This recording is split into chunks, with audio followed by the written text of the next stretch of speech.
Hello, hello. Alexander Thomas just got top 32 at the North American World Championship qualifiers. Still using Madolches. So, going to do a deck profile real quick. Yeah. Still rocking that pudding cess. I don't know who saw my featured match. I actually ended up winning with her. She won me so many games. My last Dragon game, day one, just her ability to destroy cards is nuts. 3 Madolche still. I went up to a 3rd Hoot Cake. I decided I needed speed this time, a little bit faster, just because I knew I'd play more spellbooks here than I did at regionals.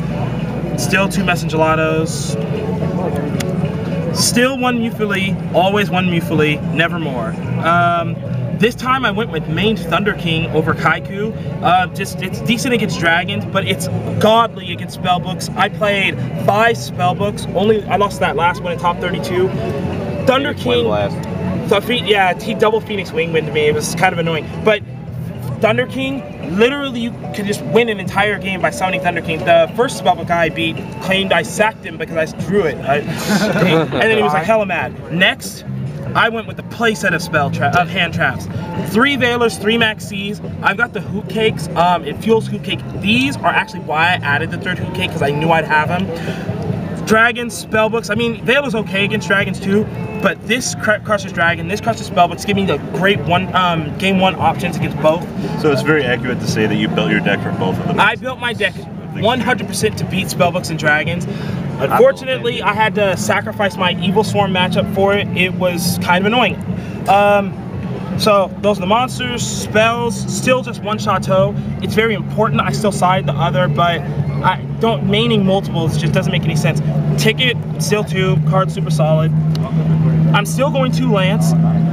I took it out for a while, and then I rethought about it, and with dragons getting techier and techier, they were actually playing Lightning Vortex, but like, Lance is so good, protects Thunder King. Again, spellbooks, that card is so nuts, because a lot of times Fate is really their only answer to Thunder King. Book of Moon, obvious. Mystical Space Typhoon, I didn't main it because I thought I needed to main it. I mained it because I knew I needed to play it, and I'll show you my side, but it is so packed that I actually had to put main deck options into my deck because I could not fit them in my side. That was one of them. Traps, been hated for it, I don't care. Scrap Iron Scarecrow, that card is nuts. I mean, it gives me the chance to extend the duel to where I want it to be. That's just so huge. Ultimate Offering, obvious, solemn. Vanity's Emptiness, another one that had to make the main to make the cut. I didn't necessarily want to main it, but I couldn't fit it in my side, and I could not lose it. It's so godly against dragons. Again, whoever saw my featured match, this card is how I ended up beating the dragon player. Do not use this card early, people. Save it. I opened it. I went and reread it. I actually opened Vanity's Emptiness. I played it the second to last turn of the duel. Hold on to it for days. Play every other stop. Once they're because a lot of times their last-ditch effort is to play a bunch of monsters from their graveyard, and Vanity's Emptiness shuts that down completely. It's over from there.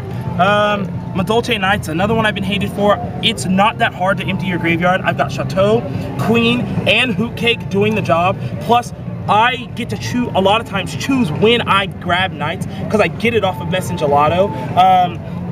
Again, in the featured match, I used this to protect my Imperial Iron Wall from a blaster for the win. This time I went Madolche Palooza. Like I said, I needed some speed. This was the last edition of my deck. I added it Thursday night. Thursday. This card is so good. Once I amass resources, gain some advantage, I can just swarm the board. A lot of times I'm running out of defense by then, so it just lets me, and I can add it to my hand whenever I want. So, Imperial Iron Wall, I went for 1 main. It shuts down the 2 big decks. It's so bad against other decks, I couldn't go for 2, but I wish I had. Well, not wish I had, but I wish I could. Mirror Force, I went just 1. Double Bottomless, double Compulse, double Bribe. If you're trying to play a back row control deck, play Dark Bribe. It's the best protection from Heavy Storm because it protects from everything else too. How did you feel that Bribe did for you this weekend? Bribe was phenomenal. I won in top 32, in top 64. I played against Spellbooks for only 2-0 of the day. I went all game 3s. In top 32, in top 64, the guy I played Anti-Spell Fragrance, game 3, and he went to MST it. I dark bribed it, that won the game. Same with, I hit 5 heavy storms over the course of the weekend with it. Like, and yeah, they get a card, but I mean, I have, when they're facing 4 back row, my last round of day 1, that's what happened. Like, the guy just wasn't able to get over all the back row, even though he opened storm, I just bribed it. It's so good. Go into the extra deck next. Extra? All right, oh. two queens.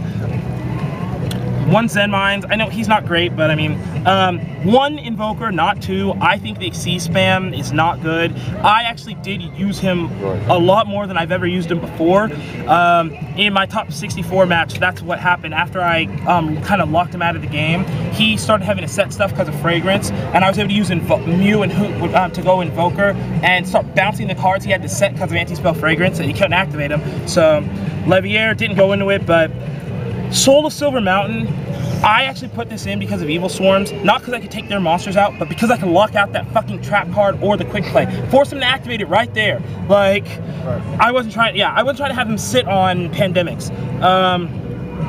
Acid, skill, because of skill drain. Gagaga won like 5 games off it, it's great.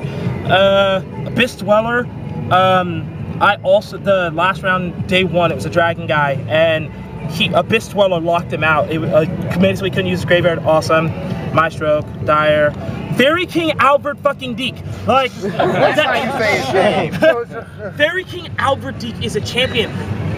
One of the first things I realized after I topped last regionals, I was like, why the fuck am I not playing this card? It gets over Ophion, it gets over every single Dragon Ruler, and it gets over High Priestess. Like, if this thing is a 2800 rank 4, I won 3 games on its effect. One time I was able to get over the guy's Tempest and then just OTK him, but this was how I was able to get over Tempest in the first place. I love that card. And then I went Utopia Ray, just in case. It never happened, but, oh, sorry, I was playing Torrential Tribute too. I don't know why that ended up behind the token. And then, yeah, so Shockmaster, never went into him once. Don't go into Shockmaster against Spellbooks and Dragons, guys. Sounds like a good idea, it's awful. Side deck, 1 meta Ion. I agonized with this until the minute I had to turn my deck list in. I wanted to play a second because of Evil Swarms, but I just couldn't fit it because I needed this other stuff. But this card's godly. 2 Kaikus. I had to push him to the side. I know it's good against Dragons and Spellbooks, but Thunder King just is useful against other matchups, and I didn't want to get pigeonholed and get, like, I don't know, beaten by something else. Marmalade. This card is so good. 2500 defense. Basically, if I play, she's for the 1 side card for everything that's not Spellbooks or Dragons. 3 Droll and Lock Birds this time. I was running, last time I was very ill prepared for Spellbooks. This was one of my answers. You all know what it does, but like, if I can stop them for just 1 turn, it gives me a chance to play cards and then control the board from there. And once I gain control of the board, that deck cannot, like, regain. That deck has a really hard time getting over the control that I've exerted. It's all like, this is just for that 1 turn. It's like a hand trap threatening roar. Double Anti-Spell Fragrance. I've actually been telling people all weekend, if I could change 1 thing, it'd be that I'd play a 3rd. I can't, this card, words can't explain how good this card is. What would you have done for the 3rd? I don't know. But I would have given it more thought. This card just wins against Spellbooks. I mean, it forced them to start setting everything, and then even once they start adding stuff up the stuff they set, they start to set that stuff. It's just so good. The second Imperial Iron Wall, I wanted to do 3, but like, this card gets really clunky. Like, if you draw 2 of these, it's just not very good. It doesn't do anything defensively, so you have to be able to gain control another way before Imperial will actually be good for you. 3 goes in matches. I would never do another number. If you're playing against Dragons and you draw goes in match, they're either getting rid of it or they're losing the game.